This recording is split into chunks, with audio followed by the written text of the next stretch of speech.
एक समय की बात है। अजय शहर की ओर जा रहा था।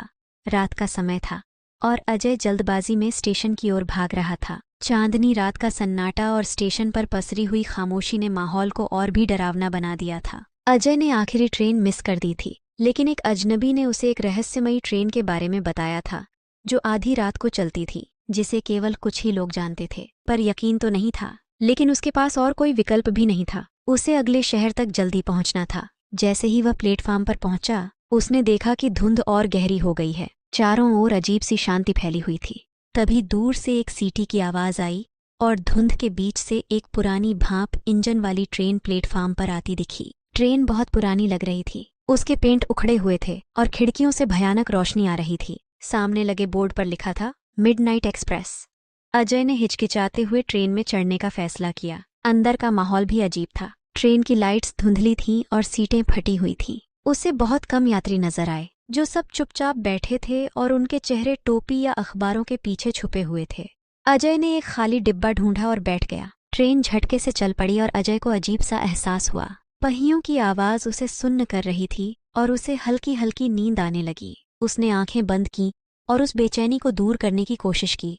जब उसने आंखें खोलीं तो पाया कि डिब्बे का पूरा माहौल बदल चुका था। सीटें अब और भी बुरी हालत में थीं, खिड़कियां गंदी हो चुकी थीं और बाकी यात्री गायब हो चुके थे। अजय का दिल जोर जोर से धड़कने लगा। उसने सोचा कि उसे इस ट्रेन से बाहर निकलना चाहिए।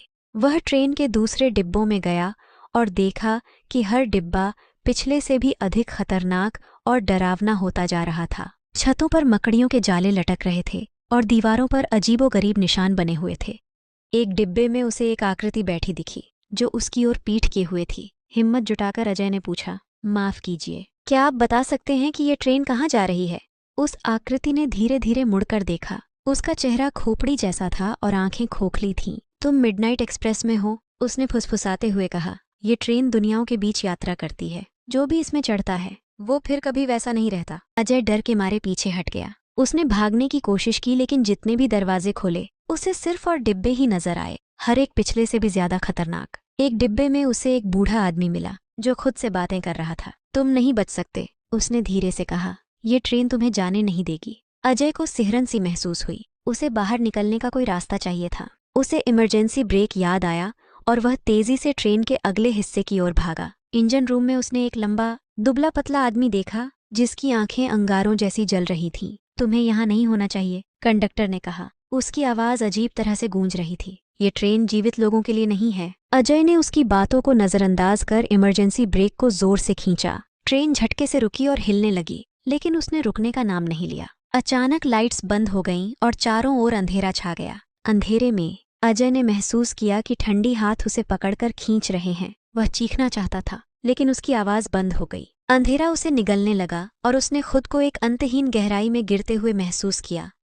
जब वह होश में आया तो वह एक ठंडी सख्त सतह पर लेटा हुआ था। उसने आंखें खोली और खुद को उसी प्लेटफार्म पर पाया जहां उसने ट्रेन पकड़ी थी। धुंध छंट चुकी थी और स्टेशन पूरी तरह से खाली और शांत था। मिडनाइट एक्सप्रेस का कोई निशान नहीं था। अजय उठा। उसका शरीर दर्द से कराह रहा था। वह पास के शहर की ओर चल पड़ा, लेकिन उस रात की यादें उसे हमेशा सताती रहीं। समय बीतता गया और अजय ने उस रात को भूलने की कोशिश की, लेकिन कभी कभी आधी रात को वह दूर से ट्रेन की सीटी सुनता और उसके रोंगटे खड़े हो जाते। वह जानता था कि मिडनाइट एक्सप्रेस अभी भी वहां बाहर कहीं है, दुनियाओं के बीच यात्रा कर रही है, अपने अगले अनजाने यात्री की तलाश में।